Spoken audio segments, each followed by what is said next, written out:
Your cloud provider can see which physical server your database runs on. You can't. They can migrate your VM to different hardware without asking. You can't refuse. They know exactly how many customers are affected by an outage. You're guessing based on social media. They can change pricing with 30 days notice. You can't negotiate individual terms unless you're spending millions. Meanwhile, you can deploy whatever application you want. They can't tell you what to build. You decide how to use your compute resources. They can't dictate your architecture. You control who accesses your data. They can't see inside your encrypted storage.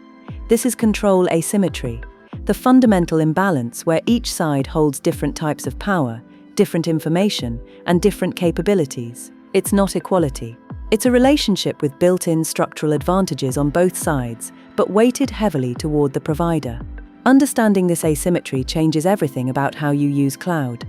Control asymmetry exists when two parties in a relationship have different types or levels of control over shared resources or outcomes. In cloud computing, you and your provider both have control, but it's not symmetric. Each can do things the other cannot. This is different from partial control, which we covered earlier. Partial control is about you not having full control over your stack. Asymmetry is about the provider having different control than you have, not just more in some areas, but fundamentally different capabilities and authorities. 3 types of asymmetry define the cloud relationship. Technical asymmetry, what each party can actually do. The provider can manipulate the hypervisor, access physical infrastructure, see cross-customer patterns. You can deploy applications, configure workloads, manage your data's lifecycle. Different technical capabilities. Information asymmetry, what each party knows. The provider knows their infrastructure health, capacity constraints, cost structures, roadmap priorities. You know your business requirements, application behavior, data sensitivity. Different knowledge domains. Power asymmetry, who makes decisions affecting both parties. The provider sets pricing, defines service terms, controls feature releases, decides regional availability. You choose whether to use their services, how to architect your systems, when to switch providers. Different decision authorities. The asymmetry isn't inherently unfair, it's structural, but recognizing it helps you operate more effectively within an unequal relationship. Let's start with technical capabilities, what each side can do that the other can't. The provider controls the infrastructure layer completely.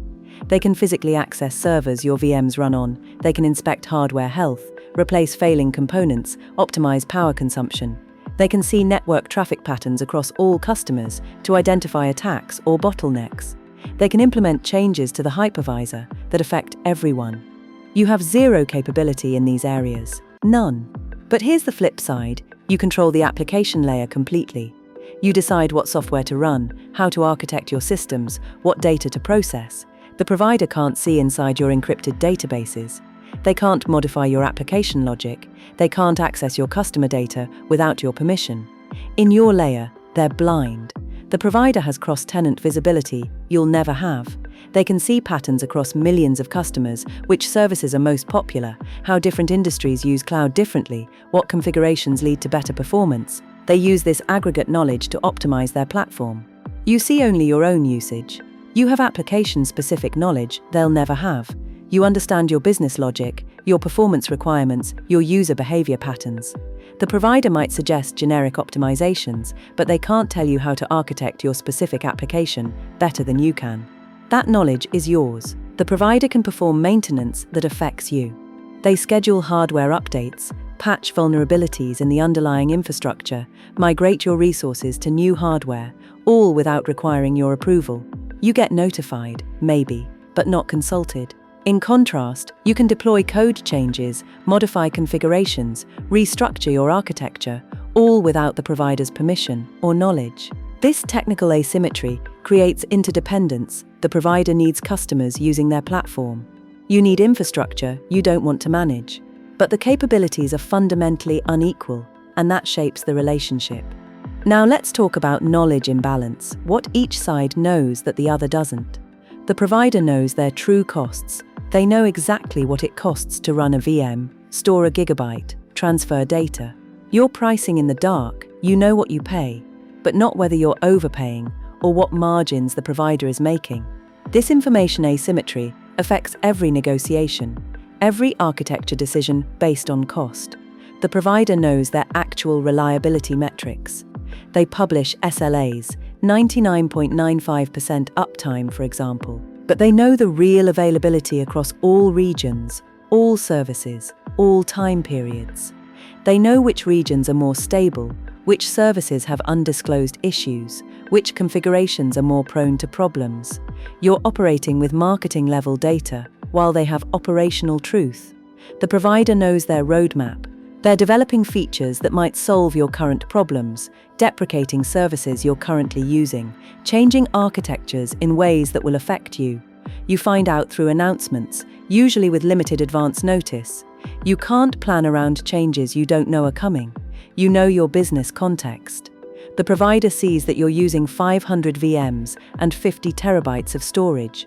They don't know why. They don't know which workloads are critical, which data is sensitive, what compliance requirements you're meeting. Your business knowledge is opaque to them, which protects your competitive information but limits how much they can help. The provider knows aggregate customer behavior.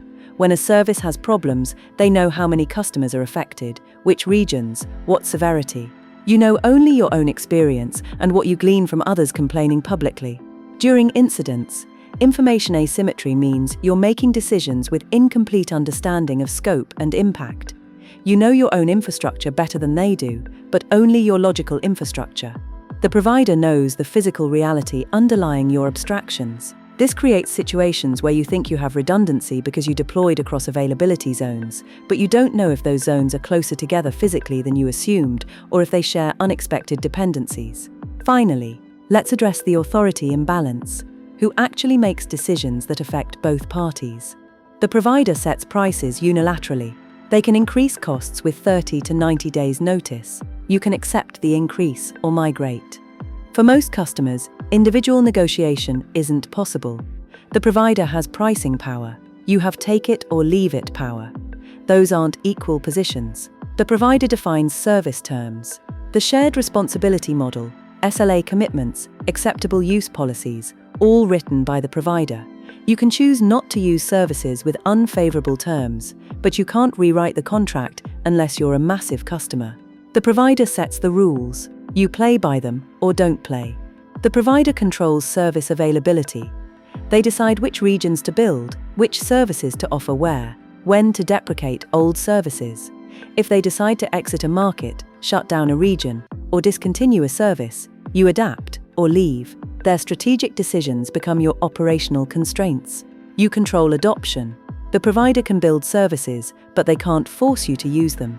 You decide which cloud to use, when to adopt new features, whether to migrate workloads. Your choices, aggregated across all customers, shape the provider's success. This is your leverage, the credible threat of departure. The provider has operational authority during incidents.